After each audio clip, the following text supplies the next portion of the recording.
काम कर गई थी, लेकिन अचानक हालात तब्दील हुए और मामलात यकसर बदल गए। पाक भारत ताल्लुकात में साथ में है, लेकिन भारतीय हाई कमिश्नर गौतम बंबावाले के बयान ने जहतों को बदला है। वो कहते हैं कि पाकिस्तान के साथ सेक्रेटरी खारजा सतह पर मुज़ाकरात पठानकोट एयरबेस हमले की तहकीकात में पेशरफ से मशरूत नहीं है। ये मुलाकात जल्द होगी, जबकि दोनों ममालिक के दरमियान तिजारती ताल्लुकात में इजाफा होने से सियासी मसाइल खुद ब खुद हल हो जाएंगे।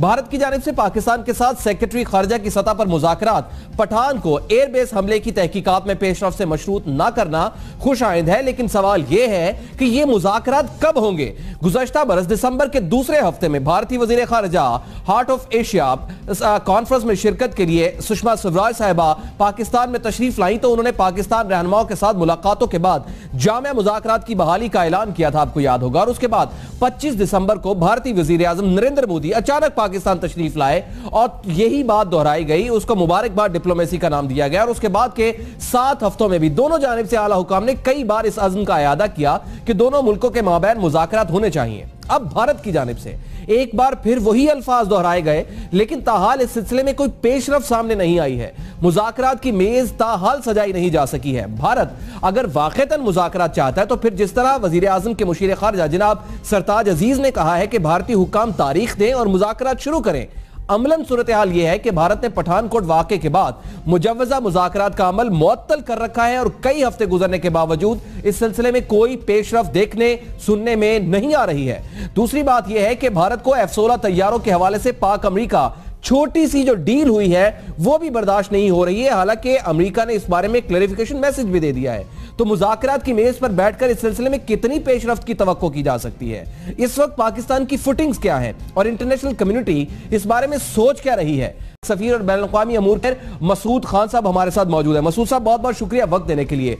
मसूद साहब, सबसे पहले तो फरमाइएगा, हमने आपके साथ, आपको याद होगा, एक प्रोग्राम किया था और हमने इंदिया दिया था कि ये ताल्लुकात आगे बढ़ते हुए दिखाई नहीं दे रहे हैं। तो पाक भारत ताल्लुकात से मुतालिक आपका तज्जिया क्या है?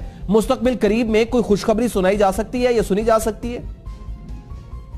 ताल्लुकात आगे बढ़ने चाहिए। ताल्लुकात आगे बढ़े थे। आप दिसंबर के आखिरी हफ्तों को याद करें तो पेशरफ्त हुई थी। उससे पहले हिंदुस्तान की वजीर खारजा सुषमा स्वराज यहाँ आई थी और पाकिस्तान और हिंदुस्तान के दरमियान एक 10 नुकाती एजेंडा तय पाया था। उसके बाद फॉरेन सेक्रेटरी मुज़ाकरात होने थे, लेकिन वो मुज़ाकरात इस वजह से नहीं हो सके अभी तक, क्योंकि पठानकोट का वाकया रूनुमा हो गया और उसकी वजह से हिंदुस्तान में कोई गलतफहमी पैदा हुई। फिर उसके बाद पाकिस्तान ने ये कहा कि हम हर किस्म की मदद करने के लिए तैयार हैं, जो भी तफ्तीश होगी उसमें हम उनका हाथ बटाने के लिए तैयार हैं। लेकिन अभी सूरत हाल ये है, आपने कहा है कि कोई अच्छी खबर सुन सकते हैं, तो अच्छी खबर तो यही है कि फॉरेन सेक्रेटरीज के मुज़ाकरात हों और जल्द अज जल्द हों। अभी कुछ ही दिन पहले हिंदुस्तान के जो नए हाई कमिश्नर, उन्होंने कहा है कि दोनों तरफ के फॉरेन सेक्रेटरीज एक दूसरे से राब्ते में हैं और पठानकोट की वजह से मुज़ाकरात में कोई रुकावट नहीं है, कोई रखना नहीं है। मैं जाती राय मेरी ये है कि अगर ये कोई रुकावट नहीं है तो फॉरेन सेक्रेटरीज की टॉक्स जल्द अज जल्द होनी चाहिए और वही एक खुशखबरी हो सकती है, क्योंकि फॉरेन सेक्रेटरीज के दरमियान जो बातचीत होगी उससे मसाइल हल नहीं होंगे, उससे मसाइल हल करने का आगाज होगा, क्योंकि मुज़ाकरात होने बाकी हैं। और जैसा कि आपको मालूम है कि भारत और पाकिस्तान के दरमियान जो भी मसाइल हैं वो बहुत पेचीदा हैं। मसला कश्मीर हो, अमन और सलामती का मसला हो, या सियाचिन हो, या दहशतगर्दी के मामलात हों, तो इसके ऊपर तवील और मानी खेज, नतीजा खेज मुज़ाकरात की जरूरत है। तो दूसरे मैं ये भी कहूंगा कि भारत को अपना रवैया बदलना चाहिए। एक तरफ तो हमारे साथ वो मुज़ाकरात करना चाहता है, दूसरे जो है अगर वो इन मुज़ाकरात को मुअत्तल नहीं कर रहा तो इनको बार बार मौखर कर रहा है, इनमें ताखीर हो रही है भारत की वजह से।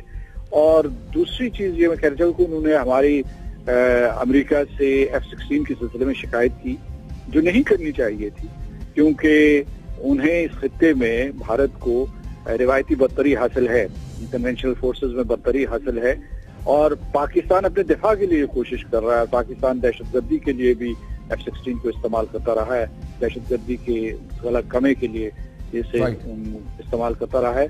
तो भारत को इस किस्म की नई रुकावटें नहीं खड़ी करनी चाहिए और उसे जो है इस किस्म की कोई मुहिम नहीं चलानी चाहिए पाकिस्तान के खिलाफ। तो मैं समझता हूँ कि अच्छी खबर तभी होगी जब खारजा सेक्रेटरीज की सतह के मुज़ाकरात एक नुक्ता आगाज साबित हो। लेकिन फिर खान साहब अब सवाल ये पैदा होता है कि पाकिस्तान की फिर स्टैंडिंग्स क्या है। सानहा पठानकोट के बाद मामला तब्दील हो गए हैं। इंटरनेशनल कम्युनिटी की नजर में पाकिस्तान या भारत में से स्ट्रांग फुटिंग्स पर कौन है, कौन ज्यादा अच्छा लेकर चल रहा है मामला को? इस सिलसिले में मैं कुछ वाज़ेह तौर पर नहीं कह सकता, क्योंकि और मैं भारत और पाकिस्तान का तकाबुल भी नहीं कर सकता। ये भी नहीं कह सकता कि बैनुल अक़वामी बरादरी किसे या किसके मौक़िफ़ को बेहतर समझती है। दोनों ने कहा है, पाकिस्तान ने खास तौर से और भारत ने, कि हम मुज़ाकरात चाहते हैं। बैनुल अक़वामी बरादरी का कुछ दबाव भी था, कुछ हमारी ख्वाहिश थी। पाकिस्तान की खास तौर से बहुत कोशिश रही है मुज़ाकरात करवाने के सिलसिले में, ताकि हम मसला कश्मीर और दूसरे मसाइल को हल करें, जिनकी वजह से जनूबी एशिया में अमन और सलामती की फिजा पैदा नहीं हो सकती। तो उसमें अब देर हो रही है, हमारी तरफ से तो नहीं हो रही। हमने ये कहा है कि सानिया पठानकोट या जो पठानकोट का दहशतगर्दी का वाकया था, उसके सिलसिले में जिस किस्म की भी तहकीकात करनी है, पाकिस्तान के पास जो भी वसाइल हैं उनको इस्तेमाल करके वो हिंदुस्तान की मदद करेगा और उसकी छानबीन करवाएगा। जैसे कि आपको मालूम है कि पठानकोट के थोड़े ही अरसे के बाद जासदा में दहशतगर्दी का एक बहुत ही अंदोहनाक वाकया हुआ, बहुत काबिल मजम्मत था।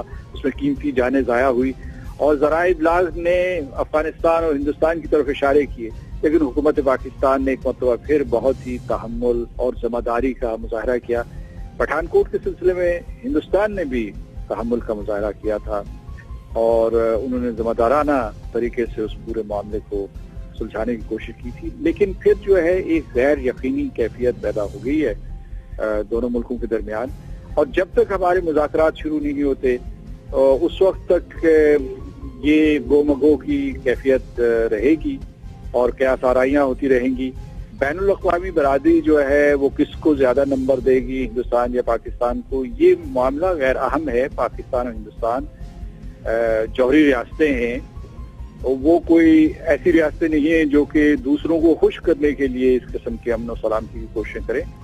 उन्हें अपने मुफाद में ये इक़दाम करने हैं। और पाकिस्तान इस सिलसिले में बहुत संजीदा है, उसने हमेशा भारत को दावत अमल दी है और मैं समझता हूँ कि भारत को भी बिला ताखीर पाकिस्तान की इस आवाज का मुस्बत अंदाज में जवाब देना चाहिए। मसूद खान साहब बहुत बहुत शुक्रिया, साबिक सफीर हमारे साथ मौजूद थे और बातें जिसके बारे में हमने इंदिया दिया वही बातें कुछ उन्होंने ही कही और उन्होंने इस बात को सेकंड किया और खास तौर पर इस बात का कभी इम्कान है कि ये मुज़ाकरात फिर सज सके। लेकिन जो सूरत हाल पैदा हो रही है और जो F-16 की खरीदारी से मुतालिक जो अमरीका ने F-16 दिए पाकिस्तान को, उसके बाद जो वावेला मचाया गया है, जो हजम नहीं हो रहे हैं, उसने बहुत सारे सवाल खड़े कर दिए हैं। ये तो कहा जा रहा है कि